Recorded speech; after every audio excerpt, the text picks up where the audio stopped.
Hello, hello, hello. Welcome to this space of possibilities with Rachel. And today is actually the last day of February. But February 29th could be a lot of fun too, right? So even though it's not officially on the calendar, that'll let me catch up to the 28 days because I'm missing one. So yeah, cause hey, I couldn't. Well, there were I think maybe a couple of days where I paired up a couple if I missed, but there was one where I just couldn't, and I don't want to leave February per se without having the 28 days. So sorry, just turning on the little massager on my back. Oh, it's yummy. It's one of those TENS unit things. Don't know if you guys have ever tried those.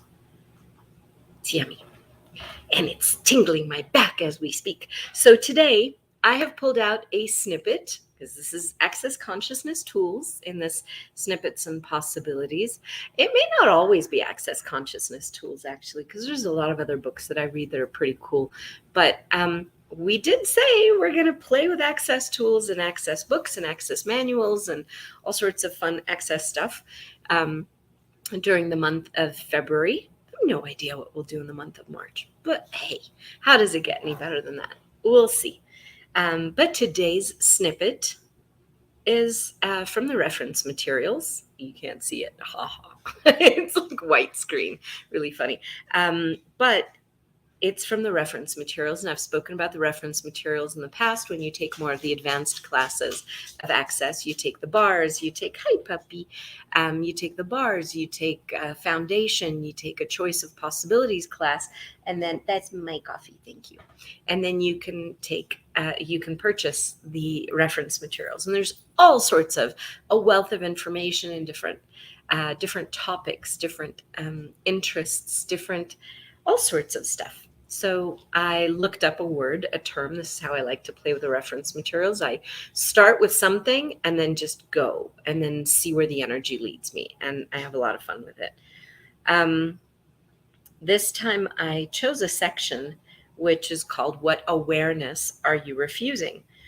And this is how many of you think you have to fight against the whole world to have you? The moment you fight the world, you have been eliminated. Fighting the world eliminates you from creating your life. Plus, if you're fighting everybody, aren't you part of everybody too? If you have to fight against the whole world, that includes you, which means you have to fight against you to have a sense of you. Even if you find you then have to fight against it to prove it is you or to prove it's not you. You must fight against it regardless. Whether you withdraw or put your dukes up, so whichever way, whether you're engaging with it or you're pulling away, whether you withdraw or you put your dukes up, you are still fighting to maintain a sense of self when you have none. There you go. You have room now. As soon as you fight to maintain a sense of you, you've stopped having a sense of you. The lie is that your life is about survival. Even Darwin's survival of the fittest has a lie in it. It's not survival of the fittest, but those who adjust and change survive. Change is the source of survival, not survival the source of change. The greatest source of toxic waste on the planet are the anger, the vitriol, the upset, the intrigue, the war, and the violence. Humanoids can change that. If joy constituted 1% of what was possible, and anger, vitriol, and upset was 99% of what was here, which would the consciousness of Earth align and agree with? The joy. If you don't choose joy, you are destroying the Earth. Are you refusing to embody as joy? How much of you are you containing so that you don't become an explosion of being on planet Earth? And would you be willing to have the blessed insanity of happiness? Everything you've done in every lifetime to avoid it like the plague or the plandemic, will you revoke, recant, rescind, reclaim, renounce, denounce, destroy, and uncreate it all? And embrace it totally. Right and wrong, good and bad, pod and pock, all nine, shorts, boys and beyonds. Funny, everything's becoming blurry in front of my eyes. And how much how much of the joy that you have access to are you absolutely, eternally, irrevocably, infinitely, and utterly refusing? Everything that is, will you revoke, recant, rescind, reclaim, renounce, denounce, destroy, and uncreate it all? Right and wrong, good and bad, pod and pock, all nine, shorts, boys, and beyonds.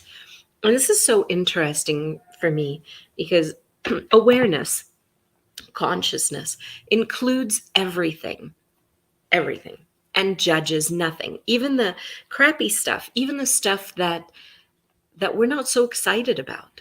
Everything is included and nothing is judged. Everything is included, everything is there, is present, and nothing is judged. Now, so many of us predetermine what's acceptable and what's not acceptable. What is it that we're aligning and agreeing with, or what is it that we're resisting and reacting to? But as soon as we go to a conclusion, as soon as we go to a point of view of this is right or this is wrong or this is good or this is bad or this should be, this shouldn't be, then what we're doing is solidifying and we're creating something solid to go up against. And when we're fighting the up against, whatever the wrongness of the world is, whatever the rightness of the world is, whatever it is that we're holding on to like that doesn't allow the fluid movement, the fluid possibilities that come about when you have allowance, when you're willing to look at things and not see them as something to have to resist or something that you have to fight, but simply noticing them for what they are, as they are, with curiosity perhaps, or with another question. Like a fun question would be, what can we be and do different to change this? What energy, what space, what consciousness, what potency could we step into that would create this as something totally different? Belated coffee day.